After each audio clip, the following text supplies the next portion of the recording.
اپنی بالصالحین اعوذ باللہ من الشیطان الرجیم بسم اللہ الرحمن الرحیم ان للمتقین عند ربهم جنات النعیم صدق اللہ خالقنا العظیم وصدق رسولہ النبی الکریم ونحن علی ذلک لمن الشاہدین والشاکرین والحمد للہ رب العالمین۔ حاضرین و سامعین کرام، قرآن پاک کا درس سورہ قلم۔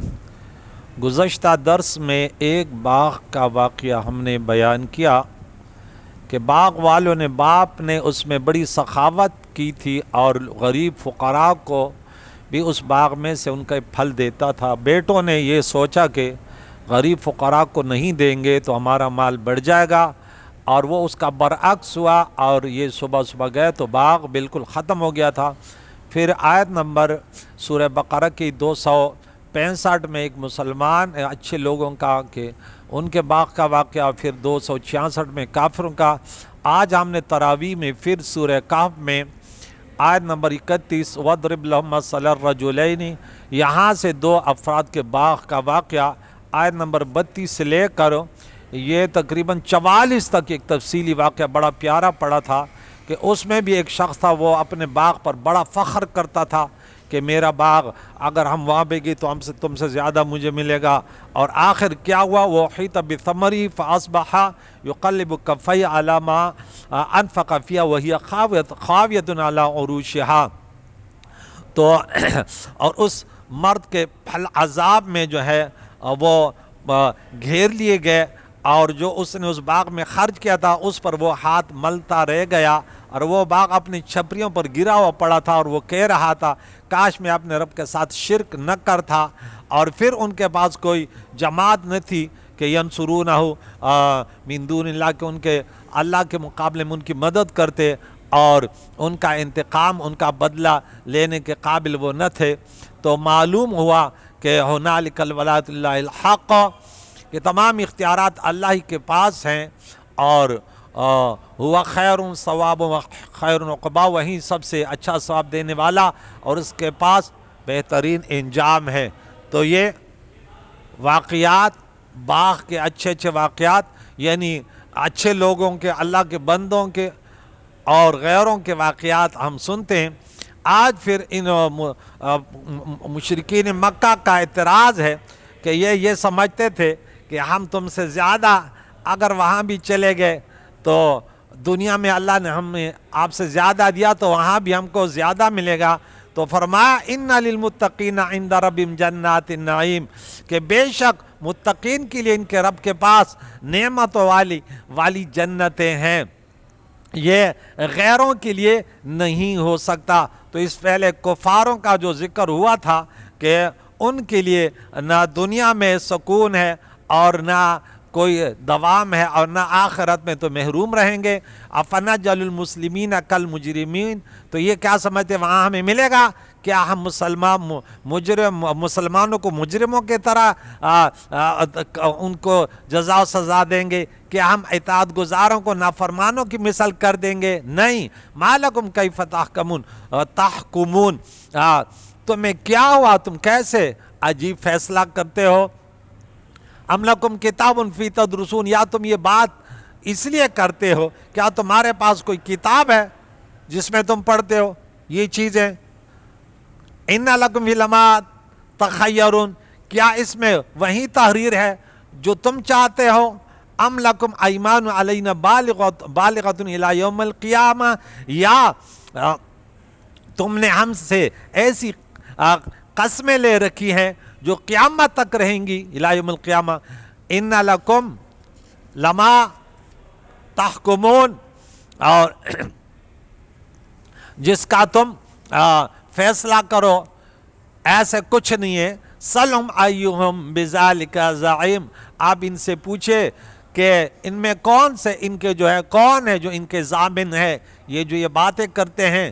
جب کوئی شخص کسی چیز کا ضامن ہو جائے تو کہا جاتا ہے فلاں شخص نے مجھے اس چیز کی قسم دی ہے، یعنی کیا ہم نے تم کو ضمانت دی ہے اور قسم کھا لی ہے کہ ہم تم کو مومنین صالحین کی مثل اجر و ثواب دیں گے؟ ایسے کچھ نہیں ہے، بلکہ تمہارا برا حال ہوگا۔ ام لہم شرکاء، یا ان کے کوئی شریک ہیں تو فَلْيَأْتُوا بِشُرَكَائِهِمْ إِنْ كَانُوا صَادِقِينَ، تو انہیں چاہیے کہ وہ اپنے شریکوں کو لے آئیں اگر یہ سچے ہیں۔ اس آیت کی تفسیر ہے کہ کہ آیا ان کے پاس کوئی ایسی چیزیں ہیں جن کے متعلق ان کا یہ عقیدہ ہے کہ وہ اللہ تعالیٰ کے شرکاء ہیں، ان کے لیے ان کا یہ اعتقاد ہے کہ وہ شرکاء ان کو مومنین کی طرح نجات یافتہ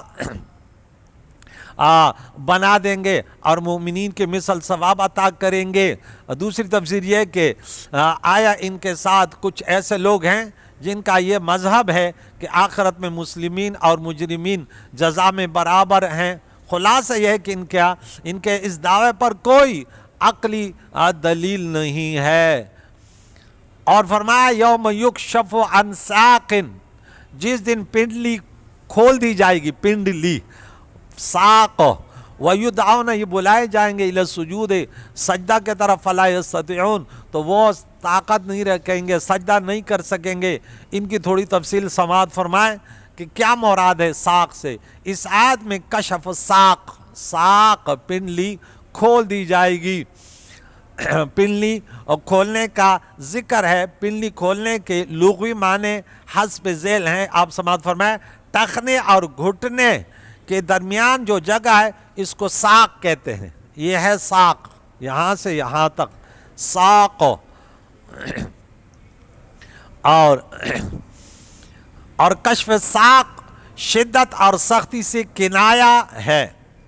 جب سختی آ جاتی ہے، جنگ ہو جاتے، عرب میں کہاوت ہے کہ اب پنڈلی کھل گئی۔ اور دوسرے یہ حوالے اس کے موجود ہیں، وَالْتَفَّتِ السَّاقُ بِالسَّاقِ، سورہ قیامہ میں 29 نمبر آیت میں پڑھیں گے۔ اور پنڈلی سے پنڈلی لپٹ جائے گی، یعنی دنیا کے آخری شدت روز قیامت کی پہلی شدت سے لپٹ جائے گی۔ جب جنگ زیادہ شدید ہو جائے تو کہا جاتا ہے قامت الحرب علی ساق، کہ جنگ جو ہے وہ ساق پنڈلی پر کھڑی ہو گئی۔ تو اس سے مراد روز قیامت کی شدت ہے۔ ساق کسی چیز کی اصل کو کہتے ہیں، یہ بھی ایک معنی ہے جس پر وہ قائم ہو، جیسے درخت کے تنے اور انسان کی ٹانگ کو ساق کہتے ہیں۔ یعنی جب تمام لوگوں کے اعمال کی اصل کو کھولا جائے گا اور تمام حقائق کشف ہو جائیں گے، تو حضرت موسیٰ اشعری رضی اللہ تعالیٰ عنہ بیان کرتے ہیں کہ رسول اللہ صلی اللہ علیہ وسلم نے فرمایا یوم یکشف عن ساق، ان کی تفسیر میں کیا فرمایا؟ ساق سے مراد نور عظیم ہے، سب لوگ اس کے سامنے سجدے میں گر جائیں گے۔ یہ معنی انہوں نے کیا کفار کہ یہ نہیں گر سکیں گے۔ تو یہاں کہ جس دن پنڈلی کھل جائے گی، اس سے کیا انہوں نے مختلف حوالہ جات دیے، کیونکہ اللہ تعالیٰ جسمیات سے پاک ہے، تو اس کے یہ معنی بھی عرب کے محاورت کے مطابق انہوں نے کیا کہ اور ان کو سجدے کے لیے بلایا جائے گا تو وہ سجدہ نہ کر سکیں گے۔ خاشعۃ ابصارہم ترہقہم ذلہ، ان کی نگاہیں خوف سے نیچے ہوں گی اور ان پر ذلت چھائی ہوئی ہوگی۔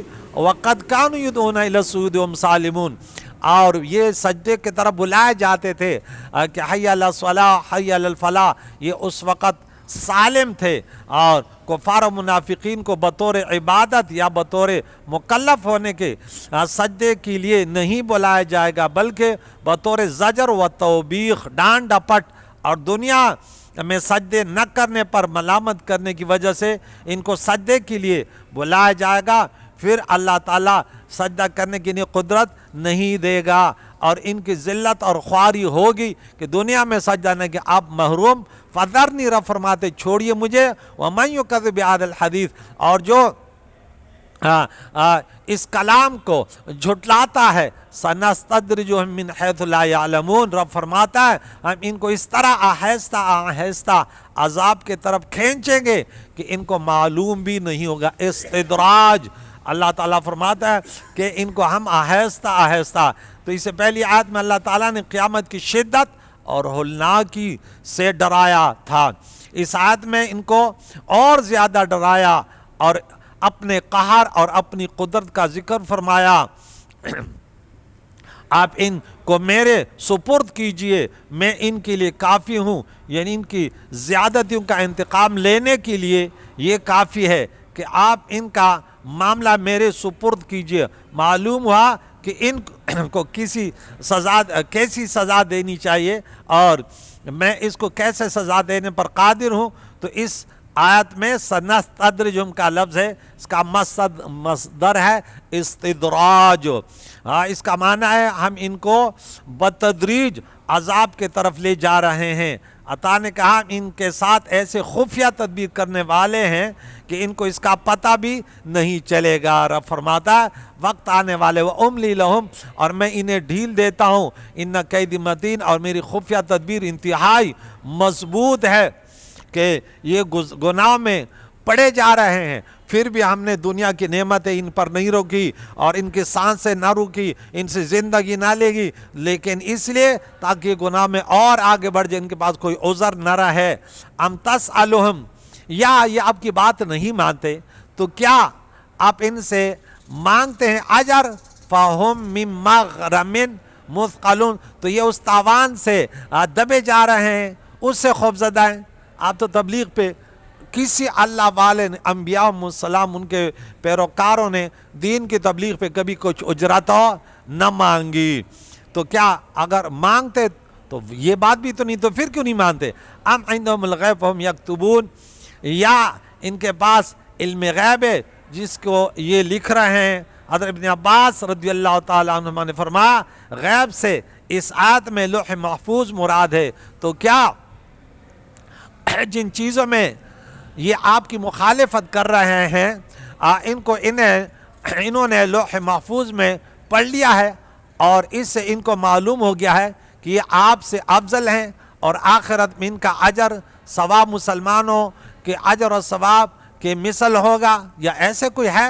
ایسے کچھ نہیں۔ لولا ان تدارکہ نعمت من ربی لنبذ بالعراء وہو مذموم، اگر ان کے رب کے طرف سے نہیں، پیچھے ایک آیت چھوٹ گئی، فاصبر، اے محبوب صبر کیجئے، لحکم ربک، اپنے رب کے حکم کے، ولا تکن، مت ہوں کصاحب الحوت، مچھلی والے کی طرح، اذ نادا وہو مغزوم، جب اس نے اپنے رب کو پکارا اور وہ بہت غم میں تھے۔ مچھلی والے سے مراد حضرت یونس علیہ السلام ہیں، یعنی جس طرح وہ اپنے قوم کے ایمان نہ لانے کی وجہ سے جلدی غضب میں آ گئے تھے اور جلدی میں اللہ تعالیٰ سے اذن مخصوص لیے بغیر اپنی قوم کو چھوڑ کر چلے گئے تھے، آپ اس طرح نہ کریں۔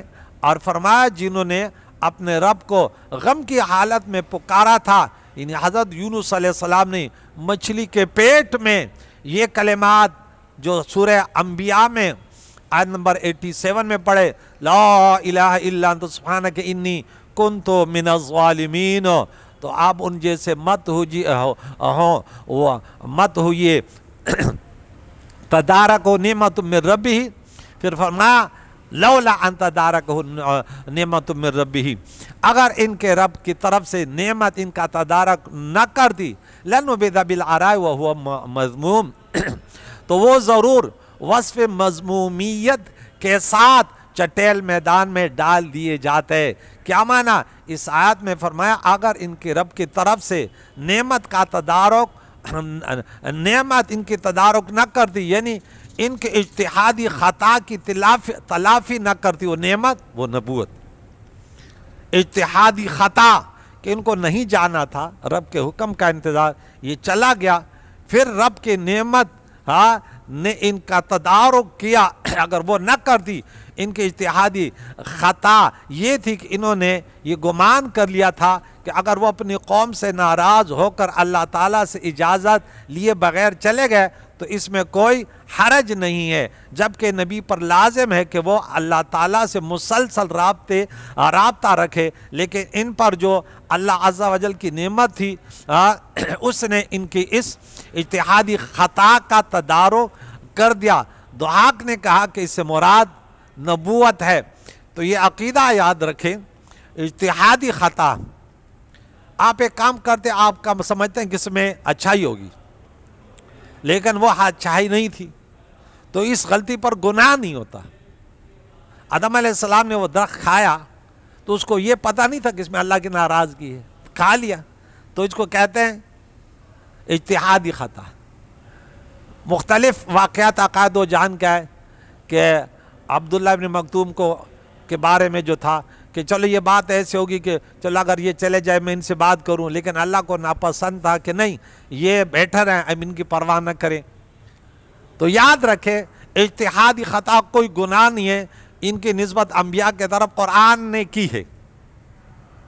اب ان لوگوں پر افسوس ہے جو اپنے آپ کو سنی کہیں اور کہتے ہیں، اس پر ہمارے پاکستان میں بڑی لڑیاں بھی شروع کہ فاطمہ الزہرا رضی اللہ تعالیٰ عنہ کے بارے میں کہ وہ باغ فدق کا حصہ لینے آئی، تو بولا یہ ایک مولا نے کہا کہ میں اس کی بات نقل کر رہا ہوں، ایک طرح کو یہاں پہ لڑنے آ جائے کہ اجتہادی خطا تھی۔ انہوں نے پورے پاکستان میں 2 سال تک لڑائی، بولا تو نے یہ بولا کیوں ہے؟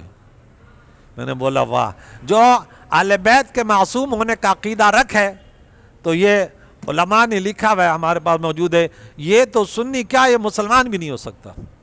اجتہادی خطا سب سے پہلے تو گناہ ہی نہیں ہے، انبیاء سے ہوا، اور چونکہ ایسے لوگ ہیں تو اپنے آپ کو سنی کہنے کا کیا ضرورت ہے تمہیں؟